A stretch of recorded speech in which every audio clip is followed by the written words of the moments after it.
Ser Podcast. La Ventana, en Ser Podcast.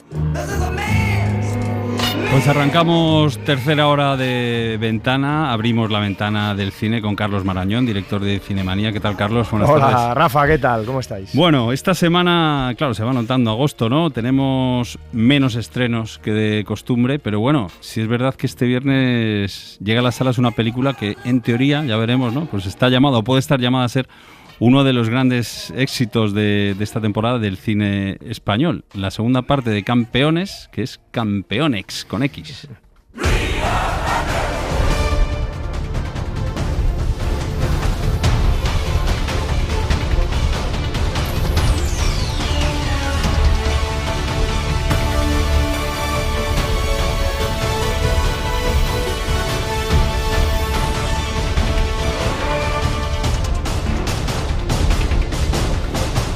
Y en esta segunda parte el equipo de los amigos pues deja el baloncesto, eso sí, lo deja por error, y claro, se apunta a un torneo de atletismo. ¿Preparados? ¡Sí! ¿Listos?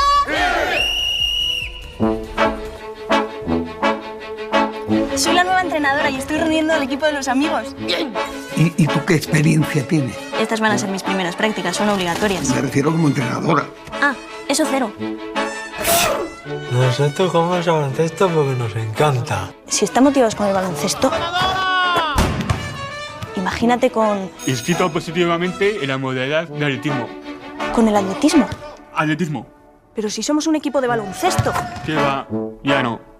¡Mierda! ¡Qué cagada! Así que, atletismo. Ya me explicarás cómo lo has hecho. No se comprende un atleta que no sepa correr correctamente y pretenda obtener unos resultados óptimos. Hola. Perdona que no me levante. Lo de la silla es de broma, ¿no? El niño sale del centro sin que nos lo hayáis notificado a la familia. ¿Y si le pasa cualquier cosa? Brian sale del centro precisamente para que le pasen cosas. A mí esto me parece un peligro. ¡Bingo! Bueno, Carlos, pues este es el punto de partida, ¿no? Del baloncesto al atletismo, y a partir de ahí, ¿qué te ha parecido? Pues sí, no solo dejamos a Santiago Segura, el papel es el cineasta que lleva a la gente, a los españoles al cine, ¿no? Está también Javier Fesser también que lo lo hace, ¿no? logró con su primera parte. Sí, bueno, la primera parte se ha hecho una versión ya en Estados Unidos, con Woody en Harrelson, 3 países. ¿eh?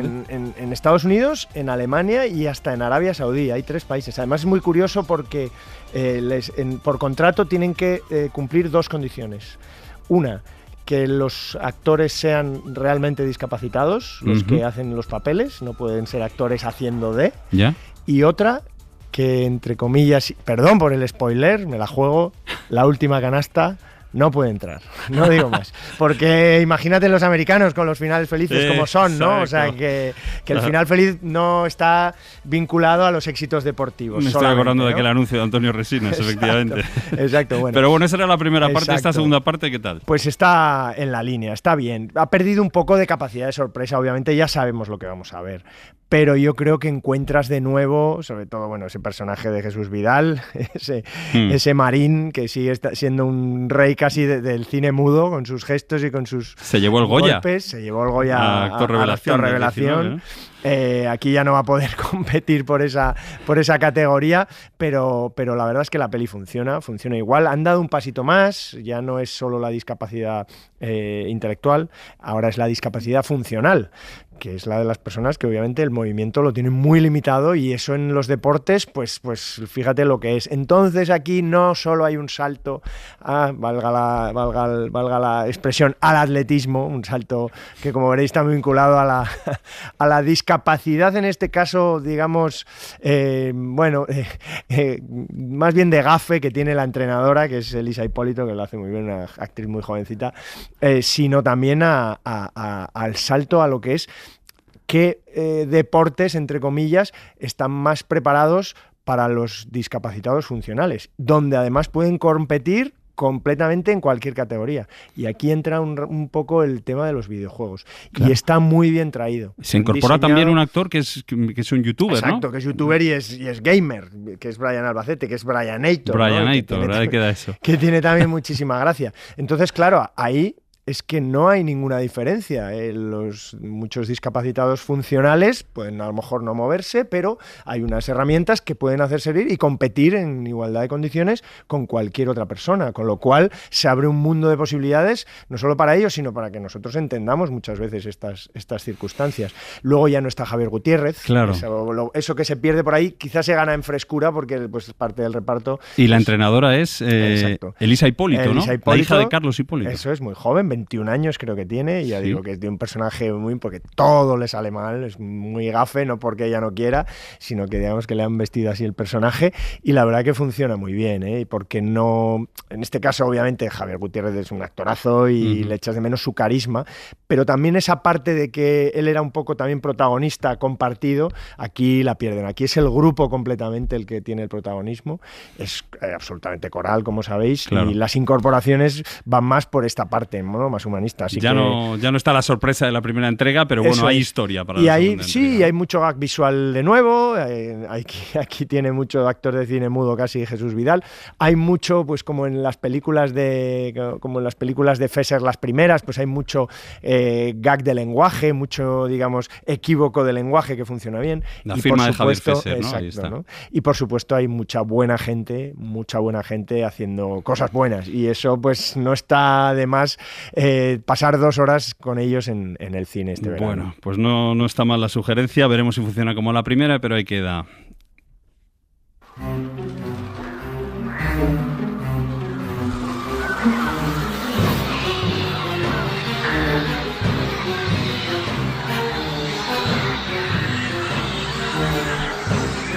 Y esto que suena de fondo es la banda sonora de Los pájaros, el clásico de Hitchcock, porque este viernes nos llega también un documental, ¿no? Sobre, bueno, quizá uno de los directores más grandes de la historia del cine. Se llama Mi nombre es Alfred Hitchcock, y bueno, lo que se dedica el documental es a reexaminar y revisitar la filmografía de este director, basándose en la voz de un actor que imita la voz original de Hitchcock, Alistair McGowan.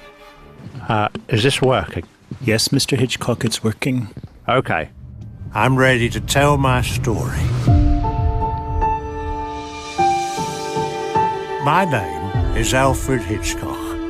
And before I died, I was the most famous filmmaker in the world. My films were like Jimmy Stewart in Rear Window. They loved looking. ¿Funciona? Sí, señor Hitchcock, funciona. De acuerdo. Estoy preparado para contar mi historia. Me llamo Alfred Hitchcock. Y antes de morir, era el director más famoso del mundo.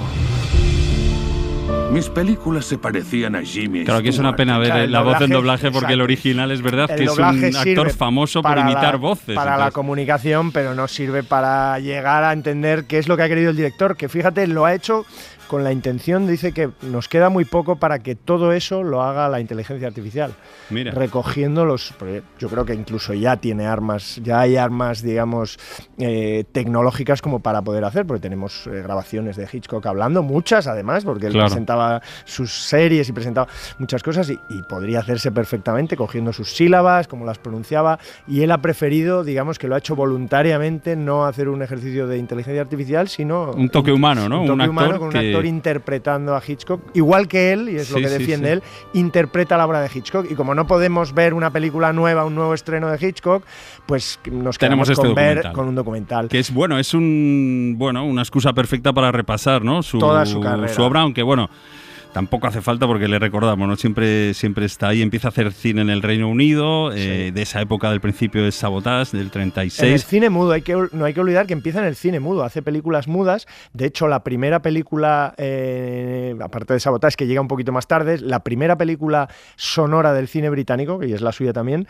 es Blackmail, Chantaje, también se llama aquí La muchacha de Londres. Mira. Y es eso, o sea, que él jugaba y eso fue muy importante para entender su cine posterior. El uso de las imágenes en el cine mudo, eso es lo que le permitía que el suspense fuera visual, y esas veces eso es algo que el cine moderno está perdiendo. Nos cuentan demasiadas cosas, las cosas se recalcan, se cuentan y no se muestran, ¿no? Y el show don't tell es algo que los directores del cine mudo tenían mucho más claro. Qué buena esa formación en el cine mudo. Well, what luck with Mrs. Bell?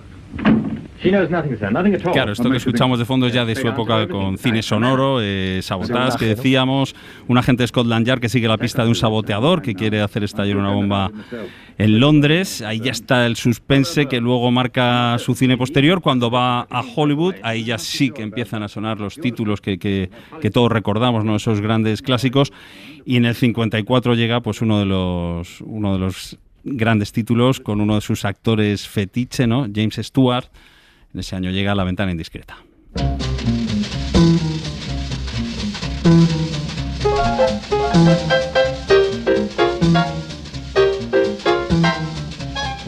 Recordamos, quizá no hace falta, pero recordamos que cuenta la historia de un fotógrafo que acaba descubriendo un crimen a través solo de mirar por su ventana.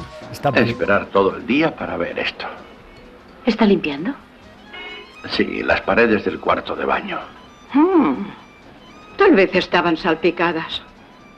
¿Y por qué no, si es lo que pensamos todos? La mató ahí dentro y ahora quita las manchas antes de irse. Oh, Estela, cuéntelo de otra manera. ¿Hay alguna forma bonita de contar un asesinato? Qué maravilla. Alguna forma bonita de contar un asesinato. Fíjate, esta tarde empezabais el programa hablando de la formación para los niños. En el cine. Esta película a los niños les funciona, y lo sé por experiencia, que tengo 3, les funciona divinamente. Es una doble ventana a la película y otra ventana que hay al patio de esa casa donde suceden esos acontecimientos. Claro. Es una película, además, digamos, sí, hay un asesinato, pero bueno, no tiene, digamos, el mordiente que tienen otras de sus películas, como Los pájaros o sus películas de terror, como Psicosis, ¿no? Pero claro, es perfecta en este caso, para poner a los chavales que empiecen a ver películas de Hitchcock. Tomo nota, anotada queda la recomendación. Igual estás pensando también algunas que tienen más otro gancho, ¿no? La que llegó unos años después, que para muchos es la mejor película de la historia del cine. Hablamos de Vértigo.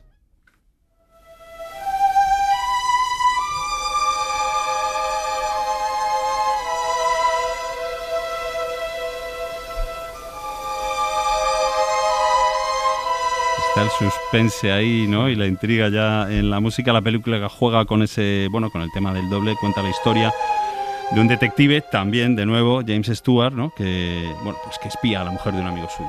Well, you fell into San Francisco Bay.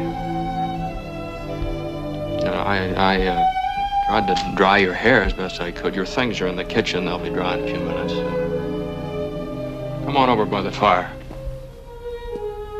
¿Y Vértigo qué tal, Carlos? Mira, ¿recomendable Vértigo, también para niños? Ya no, ya es más compleja, ¿no? Ya incluso ¿no? Es la obsesión que la tenía él también por las actrices rubias, ¿no? Con Kim Novak, y por la cual pues tuvo algunos problemas después también con Tippi Hedren, ¿no? Pero yo lo que te diría es que siendo intelectualmente la película más compleja y reconocida como la mejor, yo de esa misma época me quedo con La muerte en los talones. Fíjate que es la película que... Y escena mítica además, ¿no? Y por ese tema visual también, y también por el sentido del humor, que Vértigo, a pesar de que también tiene algún momento, carece un poco de él. Es una película más autoconsciente de ser una película importante. Y a mí eso es lo que me hace, pues que a pesar de ser una obra maestra, personalmente me vincule más con la muerte. Oye, esto de la obsesión por las actrices rubias, yo leí una vez, no sé si tú lo habrás oído, que le cambió el carácter al final de su carrera, se notó también en las últimas películas. Y cuentan que para Topaz, una de las últimas, sonó la actriz Teresa Gimpera, la actriz española Teresa Gimpera, que hablaba muy bien inglés.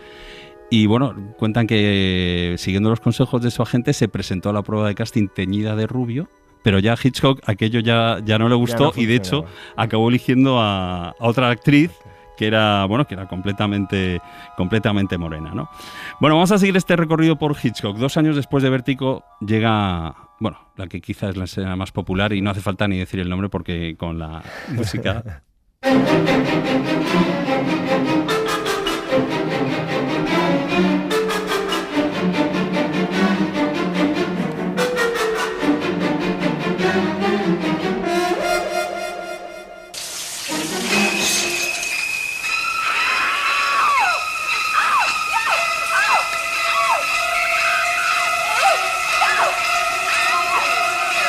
Me río porque se me están poniendo los pelos de punta con los violines y esos gritos de la ducha. Estamos hablando, lógicamente, de Psicosis, dividida en dos partes, ¿no? La primera, bueno, se habla del robo de una bolsa de dinero y la segunda ya es la historia truculenta sobre ese asesino, ¿no? Que se disfraza pues las dos Perkins. mitades son absolutamente geniales. También es otra película que abre un recuerdo para el spoiler, ¿no? Era muy común en los cines que las cartitas en los papelitos que te daban en los programas de mano que daban en los cines se recomendase, por favor, no cuenten ustedes el final, porque esto es algo que es muy importante para mantener la tensión de la película, ¿no? Y él lo lograba, obviamente, ¿no? Y yo creo que esta película es también con un trasfondo importante, psicológico y de generación, claro, de entender cómo funciona la mente de un asesino, ¿no? Así que ese Anthony Perkins está yo creo que nunca pudo evitar que le viéramos con cara de loco en casi todas sus películas, incluso en las posteriores, ¿no? Porque era muy joven. Esos papeles que marcan la carrera de un actor. Totalmente. ¿No? Totalmente. Qué bueno que se intentara combatir el spoiler ya en esa época y de esta manera, ¿no? Tan artesanal, además, quizá. Obviamente. Pero fíjate, hablábamos antes de lo de la voz, cómo su voz está en muchos sitios, porque es verdad que más allá del cine, pues tuvo su etapa televisiva, ¿no? Con esos episodios de suspense y terror que dirigía en ese programa que se llamó Alfred Hitchcock Presenta.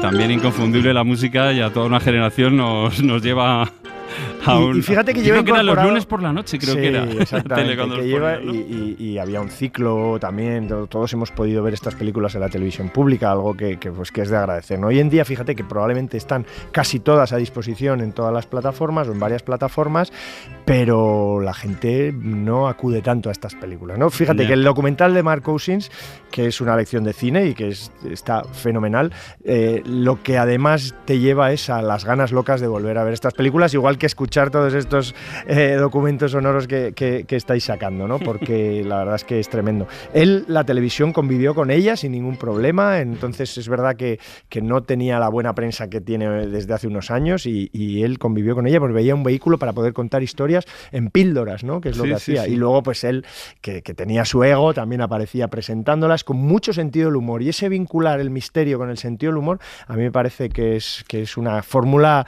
perfecta e insuperable. Y fíjate, hemos recuperado también esta labor de tirar de archivo. Uno de los capítulos, estaba basado en un cuento de Roald Dahl, que luego se hizo mucho más famoso, ¿no? En ese cuento, una mujer mata a su marido por accidente con una pata de cordero congelada. La mujer decide cocinar esa pata de cordero y dársela a los policías que están investigando ese crimen para, de alguna manera deshacerse de las pruebas. There's something fishy about this case. Go on. I don't believe there ever was a fight in this room. I think someone purposely fixed it up afterwards to make it look as though there'd been one. You do? I'll tell you why. It isn't humanly possible to club a man hard on the back. Porque la imaginación de Hitchcock, y es esa idea de que alguien mata a su marido con una pata de cordero, igual está luego en el cine español, ¿no? Hay alguna Almodóvar, Díaz Luna. ¿Qué he hecho yo para merecer esto, jamón, Carmen Maura? ¿No? Llevado a nuestro, ¿no? a nuestro principal pata, digamos, comestible. Exacto, del cordero al jamón, del cine de Hitchcock al cine de Almodóvar. Hay otra anécdota, fíjate, de su última etapa, que quizás es la menos conocida, has recordado antes Tu Topaz. Sí. Yo hay una película que me parece que se puede recuperar hoy perfectamente, que se llama Frenesí, que es espléndida y también tiene una escena muy divertida que tiene que ver con comer y con una comida en casa del inspector de policía que investiga a este asesino, otro de los serial killers modernos o que él logró modernizar, digamos. Luego fíjate que tenía fama también de ser sus rodajes complicados porque era muy bromista, y hablando ahora del cordero, también en una de sus primeras películas, en Matrimonio Original, cuentan que se presentó al rodaje con un rebaño de ovejas porque había escuchado que una de las actrices se quejaba porque trataba a los actores como si fueran un rebaño. Esa película, curiosamente, además, fíjate, también es muy recomendable y muy reivindicable porque es probablemente la única comedia pura, es una comedia, entre comillas, romántica, un poco loca, que hizo. No son todo, digamos, películas de suspense, sino, intriga. En este caso, esa también tiene... Daba para todo. Nos hemos alargado con Hitchcock porque es uno de los grandes, pero bueno, hay más estrenos.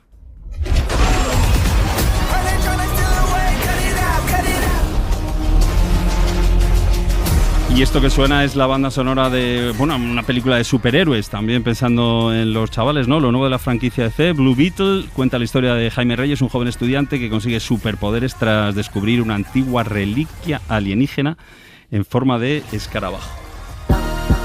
Excuse me, Mr. Reyes.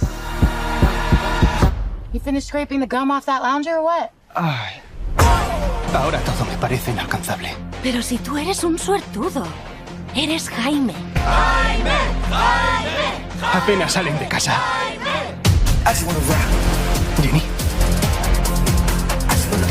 Bueno, Jaime Reyes, un nuevo superhéroe de la misma franquicia que Superman, Batman o muchos otros, ¿no? Latino. Es verdad que DC no ha tenido quizá tanta suerte como Marvel a la hora de llevar al cine sus superhéroes, y este es un superhéroe un poco de repertorio, es un poco que han rebuscado un poco entre los superhéroes de esos que ha ido cambiando de editorial muchas veces, que casi su carácter está por formarse porque digamos que en sí el personaje no tiene una identidad muy hecha porque ha cambiado tanto, ¿no? Es más el personaje, el nombre y la apariencia, y luego y aquí que está Susan Sarandon como villana, digamos. Ese es un poco Susan Sarandon es un atractivo para la película, ¿no? Sí, lo es. Oye, y hablando de recomendaciones y de cine infantil, decías antes La Ventana Indiscreta, como bien sabes hemos abierto la ventana hablando de la educación y el cine, de cómo se trata el cine para chavales. ¿Alguna película más que se te venga a la cabeza? Pues mira, hemos dicho antes, ¿no? La Ventana Indiscreta es una peli que funciona fenomenal, y yo creo que aunque parezca quizá un poco duro, yo creo que Chaplin, por ejemplo, El Chico, funciona perfectamente. Los chavales entran perfectamente. Además, contrasta un poco con la cultura del impacto que tenemos ahora mismo, de las redes sociales, TikTok, YouTube, del inmediatez segundos, y el estímulo inmediato, en cuanto no me interesa algo, paso a lo siguiente. Para eso yo creo que, de alguna manera hay que intentar en casa también educar en eso, en la imagen, y hay que, poner un poco de paciencia para ver con los hijos y que ellos también la tengan, enseñarles según qué cosas. Si tú aguantas un poquito más de lo que, hoy ya no quiero ver más, vamos a aguantar un poquito más, eso al final lo van a notar. Segunda referencia al cine mudo, ¿no? que hacemos en el programa de hoy. Vamos con un último estreno de esta semana.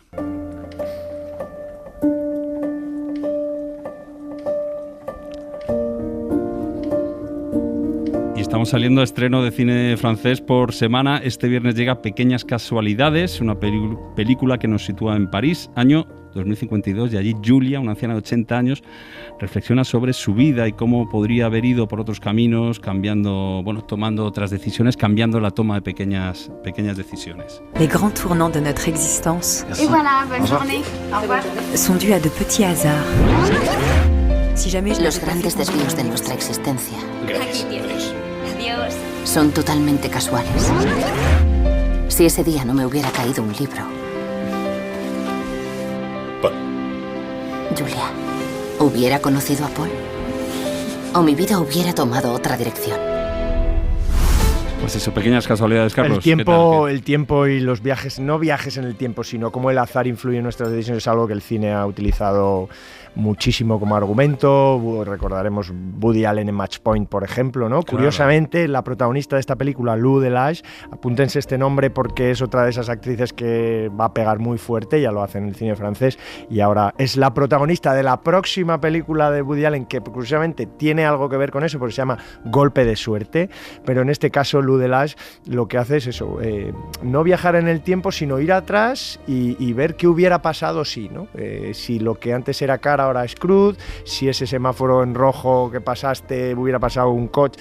Bueno, recuerda un poquito a esa película que se llama Una cuestión de tiempo, que era en términos de comedia. Esto es un drama, pero la película está muy bien llevada, está muy bien interpretada. A mí me ha parecido una sorpresa. El cine francés, lo que nos llega aquí como con mucho autobombo, muchas veces es una comedia más o menos graciosa, con muchos millones de espectadores, pero esta tiene además un reparto estupendo con Denis Podalides, con Isabel Carré. Es una película que no está mal, es una película, digamos, media, de las que cada vez se estrenan menos, eso hay que decirlo, y la peli funciona. Y atentos a esta Lou Delage para sucesivas entregas, por ejemplo, la película próxima de Woody Allen. Pues apuntamos el nombre, apuntamos la recomendación, pero hoy, Carlos, vamos a cerrar con una canción del cine británico. Always look on the bright side of life. Always look on the light side of life. Y lo hacemos con el tema final de la película La vida de Brian, porque justo hoy se cumplen 44 años del estreno de esta maravilla de los Monty Python. No sé si has visto la escena del funeral de uno de ellos, de Graham Chapman, que están todos ellos y empiezan, es muy muy emocionante. Si alguien no lo ha visto, una recomendación, buscarlo en YouTube. El humor inteligente y incluso al momento de la muerte. El momento de la ¿no? muerte, pero empiezan a cantar esta canción y claro, aquello cambia, ves las sonrisas de la gente, claro, recordando más que la muerte, pues lo que ha sido la vida, ¿no? De su compañero y de esta gran película, ¿no? Que siempre queda ahí. Y sobre todo, ¿qué han hecho los romanos por nosotros? ¿Qué habrán hecho los romanos? No sí, sé. pero aparte de eso. Carlos, muchísimas gracias y hasta la semana que viene. Un abrazo, Rafa. Give the audience a grin. Enjoy it, it's your last chance anyhow. So always look on the bright side of death. Just before you draw your terminal breath.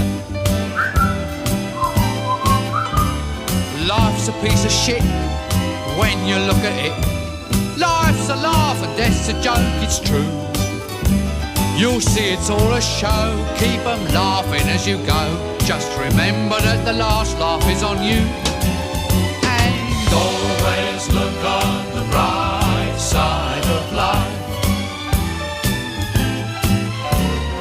Always look on the right side of life. Come on, Brian, cheer up. Suscríbete a La Ventana. Todos los episodios y contenidos adicionales en la app de Cadena SER y en nuestros canales de Apple Podcast, Spotify, iVoox, Google Podcast y YouTube.